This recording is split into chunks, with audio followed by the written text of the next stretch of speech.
Vivencias.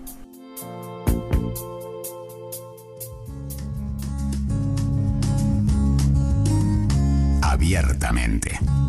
La columna de la psicóloga Gabriela Cuadro en Vivencias. Le damos la bienvenida abiertamente, la columna de la psicóloga Gabriela Cuadro, un espacio para dialogar, y hoy vamos a estar intimando con la soledad, algo que tiene impacto tanto biológico, social y psicológico y que provoca aislamiento social, un tema que lleva siglos, sobre el que se ha reflexionado. Para algunos es un lujo, para otros un profundo vacío. Hay gente que dice más vale estar solo que mal acompañado, pero veamos hoy cómo ha influido en la pandemia el tema de la soledad. Muy bienvenida, Gabriela, muy buenas tardes. Buenas tardes, Andrea, buenas tardes a los oyentes. Un gusto estar nuevamente con ustedes con este tema tan complejo. Tan complejo y que creo que es el tema, digamos, neurálgico y que tiene a muchas personas mal el tema de la soledad debido a la pandemia, ¿no? Así es, Andrea. Es un tema que, como tú bien has dicho, ha tenido un impacto biológico, social y psicológico, y que es muy conocido y que se habla mucho de ello desde el arte, desde otras disciplinas y no tanto desde las disciplinas de la salud. Pero esta pandemia sí nos ha revelado que ha impactado, y tanto ha sido así que hoy nos vamos a referir a un artículo que realizaron una investigación en realidad, que realizaron unos investigadores de Caltech University en Estados Unidos, en la Universidad de California, Pasadena, y que fue publicado en la revista Cell. ¿Por qué vamos a referirnos? Porque ellos estudiaron específicamente cómo la soledad impacta en la salud biológica de los seres humanos. ¿Y qué encontraron ellos? Ellos encontraron que como resultado de este aislamiento o distanciamiento social, se produce una menor cantidad de una sustancia que se llama mielina. Uh-huh. Y es una sustancia que envuelve y protege los axones de ciertas células nerviosas. Cuando vemos las células nerviosas, vemos que son como una estrellita con muchas patitas. Bueno, sí. Esas estrellitas con esas patitas lo que tienen es la función de aumentar la velocidad de la transmisión del impulso nervioso. Claro. Pero cuando falta esta sustancia, mielina, que es como la que recubre los cables de electricidad, bueno, en las neuronas también esta sustancia hace de ese factor de protección. Y esta sustancia, Gabriela, también es, no sé si está bien lo que te voy a preguntar, pero creo que es la que nos ayuda a promover el sueño también, ¿no? Exactamente, está muy relacionada con el sueño y con las funciones cerebrales, así es. Así es. Uh-huh. Y esto que tú traes es perfecto. Afecta el sueño, produce depresión, el no tener este recubrimiento de mielina para poder tener las funciones óptimas. Produce agresividad, poca tolerancia a las situaciones estresantes y conflictivas.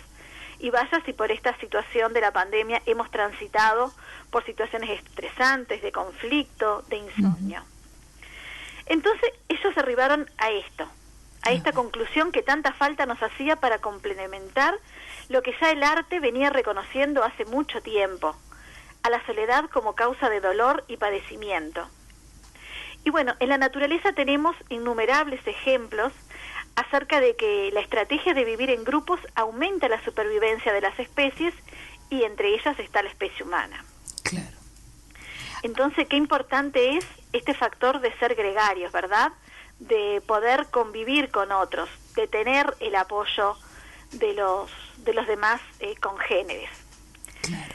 En el caso del arte, me gustaría detenerme un poquito en esto que estás diciendo, porque los pintores, a través de las representaciones plásticas, han llevado a tomar conciencia con los seres humanos, con los miedos, con los deseos, con los atributos, con los defectos, y en sus obras han plasmado mucho el tema de la soledad, como bien lo planteas, pero a su vez, tanto artistas plásticos, escritores, hay muchas profesiones que de por sí son profesiones en las que el individuo se acostumbra a vivir en esa soledad o de pronto la elige porque es su medio de vida, pero como elección. Y ahí es capaz que lo que te quiero preguntar.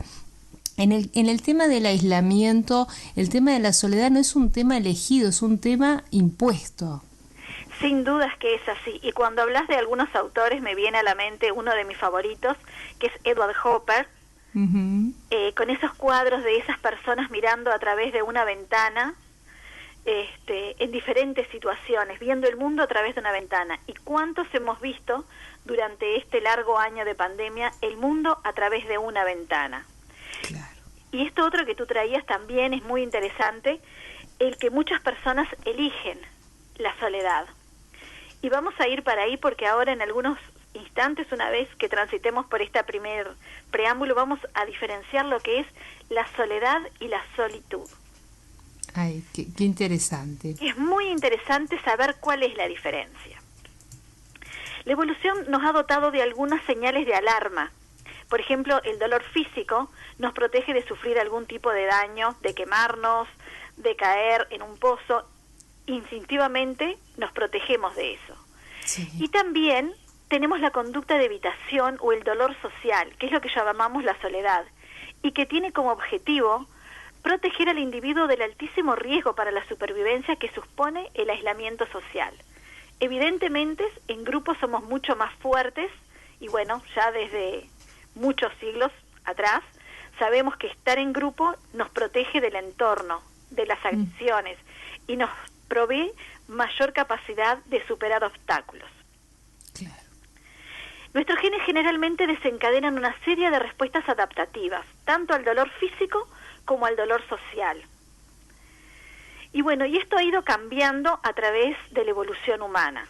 Y esto nos ha permitido ir evolucionando, pero en definitiva y en esencia somos las mismas criaturas vulnerables que hace algunos siglos nos encontrábamos alrededor del fuego, hace algunos años a la intemperie tratando de sobrevivir y adaptarnos. De ahí viene esa necesidad gregaria. Claro. Y todos sabemos que ante la incertidumbre y la amenaza buscamos el apoyo de otros iguales a nosotros, para superarlo. Y bueno, y así como se evolucionaron los rasgos biológicos de la especie, también evolucionan las ideas y los rasgos culturales. Y la idea de que el sujeto ideal, moderno, el individuo, el individualismo, es, a mi entender y al de muchos investigadores, es un engaño, es un fracaso, es una idea pésima, porque contradice todos los fundamentos básicos de la supervivencia de la especie humana. Y bueno, ya que tú traías el tema de la soledad y la solitud, sí, creo que es importantísimo poder identificar a qué le llamamos soledad.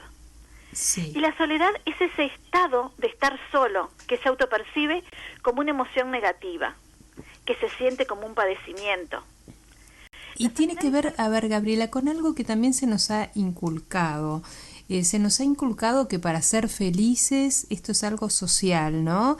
Hay que estar en familia, hay que tener una pareja, una profesión, un oficio, patrones, digamos, preestablecidos, que me parece que tienen que ver con esto que estás diciendo. Así es, Andrea. Eso que tanto hemos hablado en los programas, de las construcciones sociales, de los parámetros que nos marca la sociedad, de qué es ser felices, cómo debemos estar, y esto que tú decís, sí, es así. Para ser feliz hay que tener una profesión, un oficio, hay que trabajar, hay que tener una familia, y bueno, todo esto nos condiciona mucho. Y ahora también esta pandemia, y bueno, lo hemos visto en todos estos noticieros, nos han dicho que debemos de estar en nuestra casa, guardados, alejados de los demás, y eso también nos ha afectado. Porque la soledad es percibida por el sujeto, es absolutamente subjetiva y es mucho más que lo objetivo. Cada uno en una situación idéntica puede sentirlo diferente. Claro. Y por esto es importante distinguir la soledad de la solitud. La solitud es una palabra que está en desuso, la Real Academia la tiene, es una palabra que no suele usarse en la actualidad, pero que está más relacionada a un estado de compromiso positivo y constructivo con uno mismo. La solitud es el estado buscado por el sujeto de manera deliberada y percibido como una emoción profunda y positiva. Creo que está muy relacionado con esto que tú traías, con lo impuesto socialmente, que debemos determinadas conductas desarrollar a lo largo de nuestra vida. Claro. Y esto está más relacionado, digo, con la soledad, con las percepciones de soledad y con lo que es la solitud. Uh-huh. Y creo que si vamos a hablar de soledad y solitud, debemos referirnos a John Cacioppo, que es un neuroinvestigador, porque hace un par de años, sí, muy joven, falleció, un psicólogo, neuroinvestigador y científico estadounidense que se especializó en el estudio de los organismos, de los organismos y del organismo humano específicamente, de cómo es su comportamiento y cómo se desarrolla ante la soledad. Y John Cacioppo nos decía que el estudio del organismo aislado de su ambiente es un sinsentido biológico y que todas las ciencias de la salud deben abocarse a considerar la soledad como un promotor de patologías que se somatizan. Porque generalmente vamos al médico y le decimos, bueno, me duele el corazón, me duele la rodilla, tengo problemas para alimentarme, pero nunca vamos y decimos, me siento solo, estoy en soledad. Claro, todo esto que decís, Gabriela, ¿no? Una cuestión que también nos preguntamos, ¿no? Estamos solos debido a la pandemia, pero también mucha gente ha encontrado un vacío más allá de esta soledad, por encontrarse consigo misma, por estar más solo, porque también hay como una definición diferente de soledad en lo que tiene que ver con Occidente y Oriente, y creo que tiene que ver con esto que te estoy preguntando, ¿no? El encontrarse con uno mismo, más allá del aislamiento y de no poder, esto que decís que es muy importante, relacionarnos con los demás, pero también es un encuentro con uno mismo este aislamiento. Sin duda que nos convoca a conocernos, a reconocernos, a aceptarnos con nuestras fortalezas y debilidades. Pero también creo que esto es un conjunto de cuestiones que tenemos que tomarlos a nivel social y que todos los actores de la salud tienen que comprenderlo, que así como cualquier dolor físico afecta el bienestar de las personas, también lo hace la soledad. Y esto que tú me traías de que en Occidente tienen una perspectiva diferente, es verdad, pero eso también está cambiando.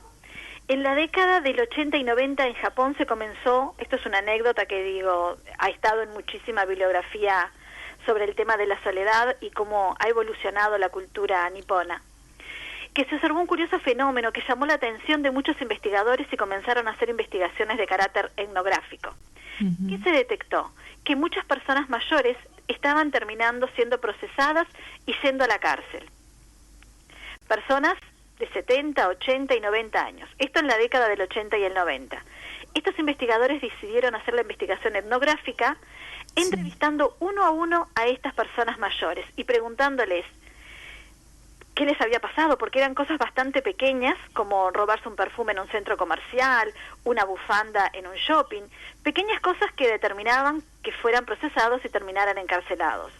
Y la respuesta de estas personas era que se sentían solas, que cuando estaban recluidas, cuando estaban en prisión, en cárcel, tenían la oportunidad de estar en contactos con otros, que así fuera un carcelero, esa persona venía regularmente a ver si la persona estaba, le dirigía la palabra, tenía horas en las que estaba en contacto con otros, como la hora del almuerzo o la cena, y compartía una realidad cotidiana con otras personas.